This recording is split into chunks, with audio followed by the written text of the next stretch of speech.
Assalamualaikum warahmatullahi wabarakatuh. Baik, pada video kali ini kami akan menjelaskan mengenai tentang hukum ekonomi Islam dengan ekonomi sosialis, kapitalis, dan Pancasila. Sebelum itu, kami akan memperkenalkan diri terlebih dahulu. Baik, kami dari kelompok 1. Saya atas nama Robianto sebagai pembawa video pada kali ini. Di sini saya ditemani yang pertama dengan Maulana Al-Fatah, yang kedua Diki Arami, yang ketiga Husna Al-Zahra, yang ke selanjutnya Paucut Dira, yang ke selanjutnya Amiga Putri, Khairul Juli Rokan, Ferdi Harahap, dan yang terakhir Muhammad Iqbal. Baik, untuk materi yang pertama mengenai tentang pengertian dari ekonomi Islam dan ciri dan karakteristiknya, ini akan disampaikan oleh teman kita Husna Al-Zahra. Di sini saya akan menjelaskan mengenai materi dari kelompok saya, yaitu hukum ekonomi Islam. Nah, terlebih dahulu saya akan menjelaskan pengertian dari hukum ekonomi Islam. Nah, hukum ekonomi Islam ialah cabang dari hukum Islam yang mana mengatur tentang perilaku ekonomi dan transaksi pada masyarakat Muslim. Nah, sehingga di sini itu mengatur tentang bagaimana seorang Muslim itu mendapatkan, menggunakan, serta mendistribusikan harta kekayaan mereka. Sehingga transaksi yang ada sesuai dengan syariat agama Islam. Kemudian yaitu ialah ciri-ciri dan karakteristik dari hukum ekonomi Islam. Yang pertama itu ialah berdasarkan Al-Quran dan Al-Hadis. Al-Quran dan Al-Hadis ini ialah sumber daripada hukum ekonomi Islam. Jadi semua kaitan yang ada pada transaksi ataupun pada kegiatan transaksi itu sendiri berpacu ataupun berpatokan pada Al-Quran dan Al-Hadis. Nah, kemudian yang kedua itu ialah adil, tumbuh sepadan, bermoral, dan beradab. Maknanya ialah adil dalam menetapkan harga dan perlakuan yang sama pada semua pihak. Tidak ada membeda-bedakan antara si A, si B, dan si C. Nah, yang kedua itu ialah tumbuh sepadan. Maksudnya itu mengharuskannya adanya kesepakatan antara penjual dan pembeli sehingga di dalamnya tidak ada kerugian dan sama-sama mendapatkan keuntungan. Kemudian ada bermoral, yaitu mengharuskan transaksi dilakukan dengan integritas, yaitu dengan adanya kejujuran dan tidak ada unsur penipuan. Nah, kemudian ada beradab, yaitu mendorong sikap santun kita antara penjual dan pembeli ataupun pembeli dan penjual. Adapun prinsip-prinsip ini bertujuan untuk menciptakan transaksi yang tidak hanya menguntungkan secara finansial tetapi juga etis dan sosial. Nah, kemudian itu adanya tidak boleh menimbun harta. Maksudnya di sini ialah seorang muslim tidak boleh menimbun harta terlalu berlebihan tanpa memanfaatkannya. Maksudnya di sini ialah maka muncullah kewajiban seorang muslim itu wajib berzakat. Seperti itu.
Baik, untuk materi selanjutnya masih berkaitan dengan ekonomi Islam. Namun di sini saya akan membicarakan dari segi kekuatan dan kelemahannya. Yang mana kekuatan yang ada di dalam ekonomi Islam yang pertama kali yaitu ada yang namanya prinsip keadilan, kesetaraan, keseimbangan, dan larangan riba dan mudarat. Untuk yang kedua, ada yang namanya etika bisnis dan tanggung jawab sosial. Nah, untuk ke titik lemahan daripada ekonomi Islam itu apa? Maka yang pertama kali kelemahan di dalam ekonomi Islam, yang pertama yaitu kompleksitas implementasi prinsip syariah, yang kedua ketidakpastian hukum, yang ketiga masalah integrasi, yang keempat kurangnya standarisasi dan regulasi seragam, dan yang terakhir larangan terhadap beberapa praktek keuangan konvensional yang dapat menghambat inovasi. Baik, nama saya Diki Arami. Kali ini atau dalam kesempatan ini saya akan membahas tentang ekonomi kapitalis. Sebelum kita membahas tentang ciri dan karakteristik ekonomi kapitalis, alangkah baiknya kita membahas tentang pengertian ekonomi kapitalis. Pengertian ekonomi kapitalis adalah sistem ekonomi yang aset-aset produktif dan atau faktor-faktor produksinya sebagian besar dimiliki oleh sektor individu atau swasta. Kemudian ciri dan karakteristik ekonomi kapitalis adalah yaitu yang pertama kebebasan individual, yang kedua campur tangan pemerintah sangat minim, yang ketiga yaitu hak milik privat atau semua alat produksi dan juga distribusi. Baiklah, di sini saya akan membahas kekuatan dan kelemahan ekonomi kapitalis. Di dalam ekonomi kapitalis terdapat beberapa kekuatan dan kelemahan ekonomi kapitalis. Yang pertama itu saya akan membahas kekuatan di dalam ekonomi kapitalis. Di dalam ekonomi kapitalis terdapat beberapa aspek kekuatannya. Yang pertama itu ada inovasi dan efisiensi. Yang mana inovasi ini berarti perusahaan dan individu-individu di dalam perusahaan itu berlomba-lomba untuk menciptakan produk dan layanan yang lebih baik. Dan efisiensi itu berarti persaingan memaksa perusahaan untuk menjadi lebih efisien. Yang kedua itu di dalam ekonomi kapitalis terdapat kebebasan berekonomi yang berarti memberikan kebebasan bagi individu dan perusahaan untuk menjalankan bisnis. Yang ketiga itu ada akomodasi perubahan. Berarti di dalam ekonomi kapitalis sistem perusahaannya itu dapat beradaptasi dengan cepat. Yang keempat itu peningkatan kesejahteraan. Di dalam pertumbuhan ekonomi kapitalis seringkali menghasilkan tingkat pertumbuhan ekonomi yang tinggi. Yang kelima itu ada alokasi sumber daya berdasarkan pasar. Yang keenam ada kebebasan berindividu. Di sini saya akan menjelaskan perkembangan sistem ekonomi sosialis di era sekarang. Nah, perkembangan ekonomi sosialis saat ini menunjukkan dinamika menarik akibat perubahan global dan tantangan baru. Berikut adalah ringkasan poin-poin pentingnya. Nah, yang pertama ada model ekonomi campuran. Banyak negara sosialis mengadopsi model campuran, menggabungkan elemen sosialisme dengan kapitalisme. Contohnya Tiongkok menerapkan reformasi pasar untuk sektor swasta di bawah kendali Partai Komunis. Nah, yang kedua ada kesejahteraan sosial, fokus pada kesejahteraan sosial dan pengurangan ketimpangan terlihat pada negara-negara seperti Kuba dan Venezuela, meskipun menghadapi tantangan yang efisiensi. Nah, yang ketiga ada inovasi dan teknologi. Negara sosialis semakin mengakui pentingnya inovasi dan teknologi untuk produktivitas dengan investasi dalam teknologi, informasi, dan komunikasi. Nah, yang keempat ada keberlanjutan lingkungan. Banyak negara mulai mengintegrasi prinsip keberlanjutan dalam kebijakan ekonomi, termasuk upaya melawan perubahan iklim dan promosi energi terbarukan. Nah, yang kelima ada tantangan globalisasi. Negara sosialis harus beradaptasi dengan standar internasional akibat globalisasi, menciptakan ketegangan antara prinsip sosialis dan kebutuhan bersaing. Nah, yang keenam ada respon terhadap krisis ekonomi.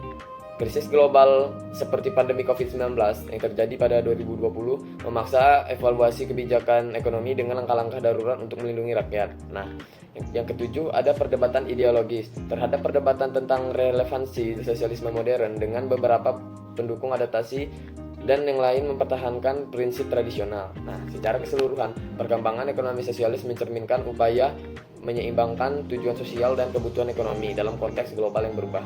Kelebihan dan kekuatan ekonomi sosialis. Jadi di sini ada beberapa kelebihan ekonomi sosialis. Salah satunya itu mematikan kreativitas dan inovasi individu, pengendalian sumber daya dan kurang variasi dalam memproduksi barang karena hanya terbatas pada ketentuan pemerintah.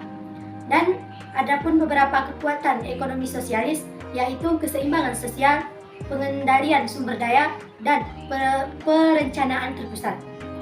Selanjutnya yaitu perkembangan ekonomi sosialis di era sekarang.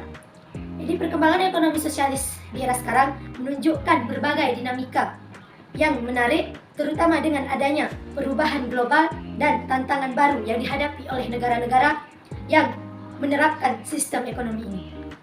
Baik, di sini saya akan memaparkan tentang kekuatan dan kelemahan ekonomi Pancasila serta perkembangan ekonomi Pancasila di era sekarang. Dimulai dengan kekuatan. Dalam sistem ekonomi Pancasila, kekuatan ekonomi mencerminkan prinsip-prinsip dasar yang berlandaskan pada nilai-nilai Pancasila, khususnya Pancasila sebagai dasar negara Indonesia. Beberapa aspek yang dapat diidentifikasi sebagai kekuatan ekonomi dalam sistem ini meliputi: yang pertama itu ada keseimbangan dan keadilan sosial. Sistem ekonomi Pancasila menekankan pada keadilan sosial bagi seluruh rakyat Indonesia. Yang kedua, dalam sistem ekonomi Pancasila, pengelolaan dan pemanfaatan sumber daya alam dilakukan dengan cara yang bertanggung jawab dan berkelanjutan serta memberi manfaat sebesar-besarnya kepada masyarakat Indonesia. Yang ketiga itu ada negara memiliki peran yang signifikan dalam mengatur dan mengendalikan kegiatan ekonomi untuk memastikan bahwa kegiatan ekonomi dapat berjalan sesuai dengan prinsip-prinsip Pancasila. Yang keempat ada sistem ekonomi Pancasila mengintegrasikan nilai-nilai etika dan moral dalam praktik ekonomi. Kelemahan ekonomi Pancasila. Yang pertama, perekonomian cenderung berjalan kurang efisien karena menganut asas demokrasi. Yang kedua, proses pengambilan keputusan akan berjalan lambat karena harus menunggu kemufakatan bersama-sama terlebih dahulu. Dan yang ketiga atau terakhir, dominasi negara dalam pengelolaan ekonominya yang bisa meredam bahkan membunuh inovasi serta daya kreasi masyarakatnya. Baik, saya akan menjelaskan perbedaan antara ekonomi kapitalis dengan ekonomi sosialis serta perbedaan ekonomi Islam dengan ekonomi Pancasila. Ekonomi kapitalis lebih menekankan kepada pasar bebas, di mana semua orang bebas untuk tawar-menawar dan lainnya. Ekonomi kapitalis berpusat kepada satu orang penguasa, berbanding terbalik terhadap ekonomi sosialis, di mana ekonomi sosialis itu dikuasai oleh negara saja, di mana seluruh ekonomi aspeknya diatur oleh negara. Berbeda sekali antara ekonomi kapitalis dengan ekonomi sosialis. Ekonomi kapitalis berpusat kepada perdagangan pasar bebas, sedangkan ekonomi sosialis terpusat kepada aturan yang dibuat oleh sebuah negara. Perbedaan antara ekonomi Islam dengan ekonomi Pancasila. Ekonomi Islam berpusat kepada nilai-nilai luhur atau nilai-nilai Islami yang berlandaskan pada Al-Quran dan hadis. Ekonomi Islam mementingkan terhadap satu orang, tapi juga memikirkan kemaslahatan umat. Bersama dengan ekonomi Pancasila, hanya berbeda pada beberapa aspek saja. Jadi, inilah yang dapat kami sampaikan. Lebih dan kurangnya kami mohon minta maaf. Mudah-mudahan apa yang kami sampaikan tadi bermanfaat, khususnya bagi kami yang menyampaikan dan umumnya bagi para pendengar. Kami ucapkan bitaufiq wal hidayah. Assalamualaikum warahmatullahi wabarakatuh.